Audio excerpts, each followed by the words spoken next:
Hi friends, இந்த வீடியோவில் நம்ம ஜியோ 5G அப்கிரேடபிள் பிளான் மூலமாக நம்ம 5Gயை அப்கிரேட் பண்ண முடியுமா அப்படிங்கிறத அந்த வீடியோவில் பார்க்க போகிற மக்களே. வீடியோவை எல்லாம் ஸ்கிப் பண்ணாமல் பாருங்கள். அப்போ தான் நான் வீடியோ ஸ்டெப் பை ஸ்டெப் எப்படி சொல்கிறேங்கிறது புரியும் உங்களுக்கு. நீங்கள் நம்ம சேனலை சப்ஸ்கிரைப் பண்ணலாட்டி சப்ஸ்கிரைப் பண்ணிக்கிறீங்க மக்களே. நீங்கள் சப்ஸ்கிரைப் பண்ணுறத வச்சு எனக்கு அடுத்தடுத்த வீடியோ போடுறதுக்கு ரொம்ப இம்பார்ட்டண்ட்டாக இருக்கும். ஓகே ஃப்ரெண்ட்ஸ், வாங்க வீடியோக்குள்ளே போகலாம். இப்போது நீங்கள் ஜியோ 5Gக்குள்ளே போயிட்டு ஜியோ ஆப்புக்குள்ளே போயிட்டு ரீசார்ஜுங்கிற ஆப்ஷனை கிளிக் பண்ணிங்கன்னா ரீசார்ஜ்குள்ளே போயிட்டு இந்த மாதிரி பிளான்ஸ் வந்து இப்போ முன்னால் பார்த்தீங்கன்னா இது வந்து அப்கிரேடபிள் பிளான்ஸ்னு இருந்துச்சு. இப்போ வந்து டேட்டா பூஸ்டர்னு சேஞ்ச் பண்ணிட்டாங்க. இப்போ வந்து ட்ரூ 5G அன்லிமிட்டெட் பிளான்ஸ்னு தனியாக கொண்டு வந்துட்டாங்க. இப்போ நீங்கள் டேட்டா பூஸ்டரை கிளிக் பண்ணிங்கன்னா இதில் தான் நம்ம கூட அப்கிரேடபிள் பிளான்ஸ் ஃபுல்லாமல் இருந்துச்சு.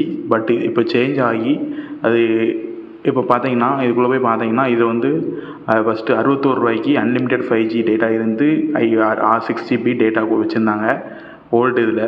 இப்போ பார்த்தீங்கன்னா 69 ரூபா கூட்டி, ஆனால் 5G அன்லிமிட்டெட் 5G டேட்டா இது வந்து கிடையாது மக்களே. நீங்கள் எல்லோரும் 5G அப்கிரேட் பண்ணுறாருந்தா நீங்கள் 2 GB data above plan use பண்ணுறா மட்டும்தான் நீங்கள் வந்து அன்லிமிட்டெட் 5G யூஸ் பண்ண முடியும் மக்களே.